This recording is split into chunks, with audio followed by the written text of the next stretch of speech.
Convicted 9/11 terrorist Zacarias Moussaoui claiming Saudi embassy officials were involved in a plot to assassinate Bill and Hillary Clinton by shooting down Air Force One.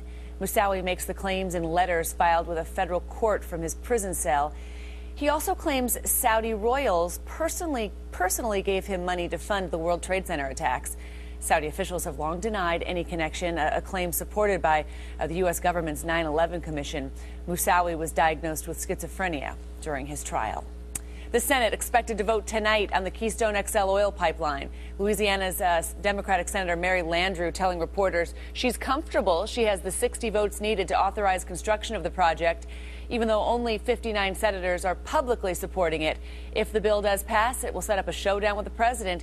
Call him the 20th hijacker. Now, from his prison cell in Colorado, convicted 9/11 terrorist Zacarias Moussaoui is making claims that could be critical in a long-running civil case that implicates Saudi Arabia for the 9/11 attacks. Let's get some more from Deb Favorick. From his cell in a maximum security prison in Colorado, terrorist Zacarias Moussaoui is making new allegations and reviving old accusations against a handful of Saudi royals, accusations that over the last decade have been discredited. In a 4-page handwritten letter, the 46-year-old Frenchman claims Saudi embassy officials were involved in a plot to shoot down Air Force One to assassinate Bill Clinton and Hillary Clinton during a trip to the United Kingdom. He says he discussed the plot several months ago with a Secret Service agent. CNN has reached out to the agency for confirmation. This is a new plot that I think Moussaoui is making headlines with, and he certainly got everyone's attention. It's unclear how serious this plot was. And there's the lingering question of Saudi Arabia. Moussaoui is reviving old claims he made a dozen years ago that a specific Saudi prince and princess and others were involved in financing 9/11. I think there was a significant effort in the immediate aftermath of 9/11 to work with the Saudis to curb their terror finance problem, and I think it was widely recognized that it was a problem. In his letter, Moussaoui claims that the same time he was taking flying lessons in Norman, Oklahoma, he met both the prince and the princess, who, quote, gave me money, unquote, with other funds directed to the 9/11 hijackers. The Saudi government is being sued by some 9/11 families, and recent court papers filed on the Saudis' behalf stress that the 9/11 Commission in 2004 found no evidence that the Saudi government as an institution or senior Saudi officials individually funded either al-Qaeda or the hijackers. Zacarias Moussaoui is often depicted as the missing 20th hijacker. But shortly after a jury sentenced him to life in prison in 2006, 9/11 mastermind Osama bin Laden denied Moussaoui was part of the hijacking plot, and Moussaoui's court-appointed trial lawyers at the time portrayed him as a paranoid schizophrenic, casting doubt on the credibility of his claims. Deborah Favorick, CNN, New York. Joining us to delve further into this is CNN law enforcement analyst and former FBI Assistant Director Tom Fuentes. Good morning, Tom. Good morning, Allison. All right, let's start with Moussaoui's claim that a Saudi prince and princess helped finance 9/11 by paying for the flight lessons that the hijackers took. What do you make of this claim? Well, as mentioned in Deborah Favorick's piece, Moussaoui has been widely questioned as to his mental stability and what he knew and didn't know and how he knew it. However, there are hundreds of Saudi princes, princesses, cousins, members of the royal family. So it's possible that members of the family did supply the money or provide funding for the 9/11 operation, but that doesn't mean the government itself knew about it or wanted it to happen.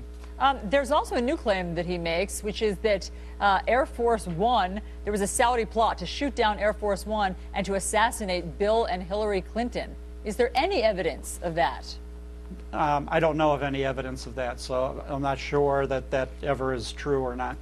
So you know the 9/11 Commission found that in 2004, they said they found no evidence of Moussaoui's claims, and they couldn't determine that the Saudis had financed or funded 9/11. What do you think of the Commission's findings? Is it possible they missed it? It is possible. It's difficult to establish exactly where the funding came. The Saudi government does provide through a program it has to provide money for schools around the world, especially to appease the Wahhabi sect, which is a very fundamentalist sect in Saudi Arabia, that questions the validity of the Saudi Arabian government and monarchy. So to appease them, starting in '91, they provided funding. This goes to madrasas in Pakistan and around the world, and we're quite familiar with that. And many of these institutions teach hate of the West and hate of the infidels. So in a way, the Saudi government does provide funding to schools that are anti-Western. It doesn't mean they're directly funding terrorism, because if they did, terrorism might be directed directly at them. And of course, let's not forget that 15 of the 19 hijackers were Saudis. But what do you think that Zacarias Moussaoui's motive is right now? Well, I don't know. It could be attention. It could be anything. You know, I don't know his mental situation right now since he's been in prison all of this time.